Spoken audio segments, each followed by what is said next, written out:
Assalamualaikum warahmatullahi wabarakatuh. Perkenalkan, saya Dila Fatmawati dengan nomor NIM 140142174. Saya dari Rombel E, jurusan Pendidikan Guru Sekolah Dasar, Fakultas Ilmu Pendidikan Universitas Negeri Semarang. Saya akan menjelaskan tentang dinamika dan pesawat sederhana untuk memenuhi tugas pada mata kuliah konsep dasar IPA yang diampu oleh Dr. Sri Sulistyorini MPD. Materi yang pertama yaitu dinamika. Dinamika adalah cabang ilmu fisika yang mempelajari tentang gerak dan penyebab gerak. Penyebab gerak adalah gaya dan torsi, sehingga di dalam bahasan pengertian dinamika, dalam fisika kita akan banyak membahas tentang gaya dan torsi. Macam-macam jenis dari dinamika yaitu ada gaya, gerak, dan energi. Gaya dan gerak. Gaya adalah tarikan atau dorongan yang menyebabkan suatu benda bergerak, sedangkan gerak adalah perpindahan posisi benda dari tempat asalnya ke tempat lain. Gerak terjadi karena dipengaruhi oleh gaya. Selain mempengaruhi gerak benda, gaya juga dapat mempengaruhi bentuk benda. Sifat-sifat dari gaya.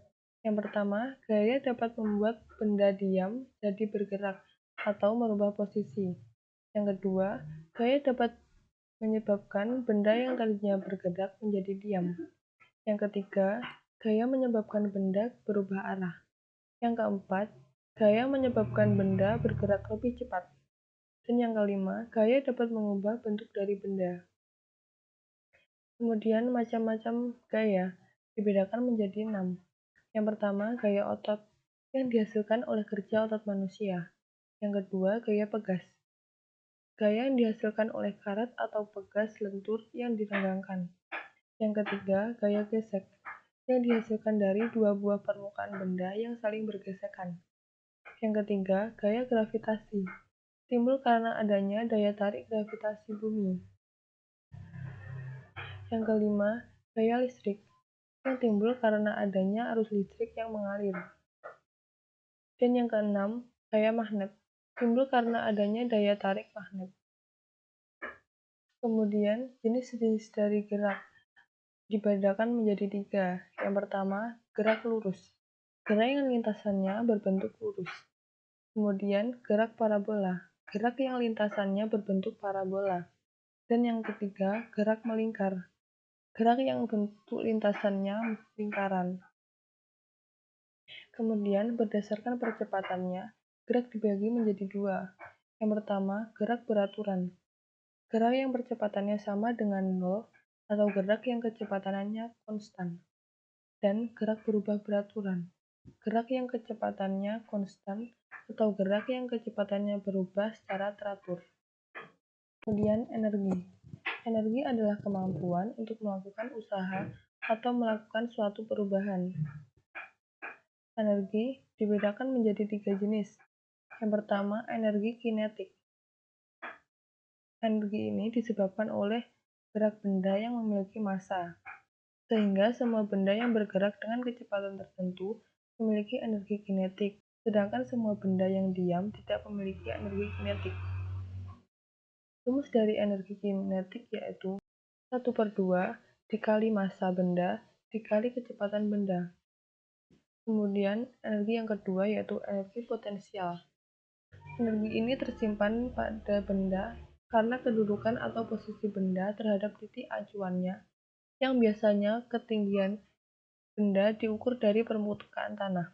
Dari pengertian tersebut, kita bisa tahu bahwa benda yang diam namun berada di ketinggian tertentu, maka akan memiliki energi potensial. Sedangkan benda yang bergerak namun tidak memiliki ketinggian, maka tidak memiliki energi potensial.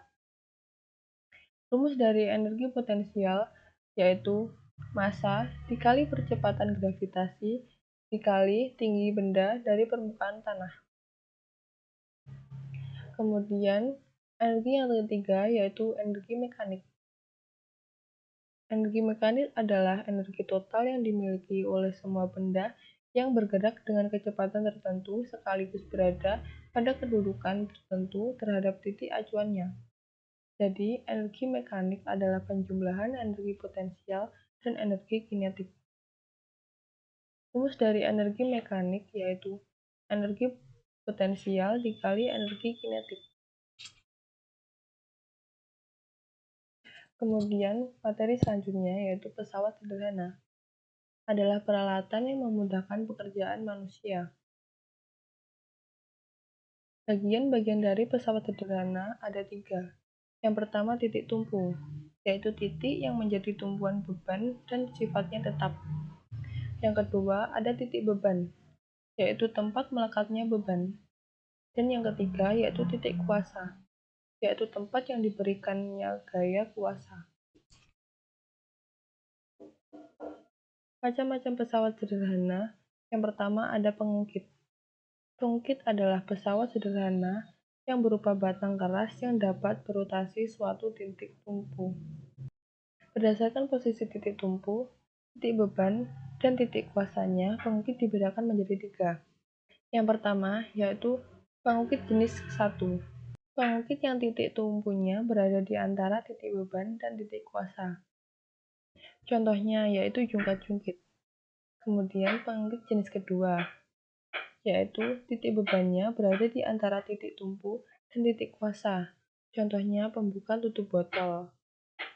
Kemudian pengungkit jenis ketiga, yaitu pengungkit yang memiliki titik kuasa di antara titik beban dan titik tumpu. Contohnya yaitu stapler. Pesawat sederhana yang kedua yaitu bidang miring. Bidang miring berupa papan atau bidang yang dibuat miring untuk memperkecil usaha saat memindahkan beban yang berat. Rumus dari bidang miring yaitu gaya dikali panjang papan sama dengan beban dikali tinggi papan. Contoh dari peralatan yang memanfaatkan bidang miring. Contohnya paku, tangga, sekop, pahat, dan kapak. Kemudian pesawat sederhana yang ketiga ada katrol. Katrol adalah pesawat sederhana yang berupa roda beralur yang dikelilingi oleh tali. Prinsip kerja dari katrol adalah mengubah arah kerja gaya sehingga beban bisa terangkat dengan mudah. Katrol memiliki kesamaan dengan pengungkit, yaitu terdiri dari titik tumpu, titik kuasa, dan titik beban. Secara umum, katrol dibagi menjadi 3. Yang pertama, katrol tetap, yaitu katrol yang posisinya selalu tetap saat digunakan. Katrol tetap memiliki keuntungan bernilai 1. Kemudian yang kedua yaitu katrol bergerak, yaitu katrol yang ikut bergerak atau berubah posisi saat digunakan. Keuntungan mekanis dari katrol bergerak adalah 2. Karena beban ditopang oleh 2 tali. Katrol jenis ini bisa dipakai untuk mengangkat adonan semen ke lantai atas pada saat pembangunan gedung atau rumah. Dan yang terakhir yaitu katrol majemuk, yaitu perpaduan antara katrol tetap dan katrol bergerak. Semakin banyak katrol yang digunakan, maka semakin mudah digunakan untuk mengangkut suatu barang. Keuntungan mekanis dari katrol majemuk bisa dilihat dari banyaknya tali. Berikut adalah sumber yang saya gunakan untuk mencari materi di atas. Sekian dari penjelasan saya. Jika ada salah dan kurangnya, saya mohon maaf. Wassalamualaikum warahmatullahi wabarakatuh.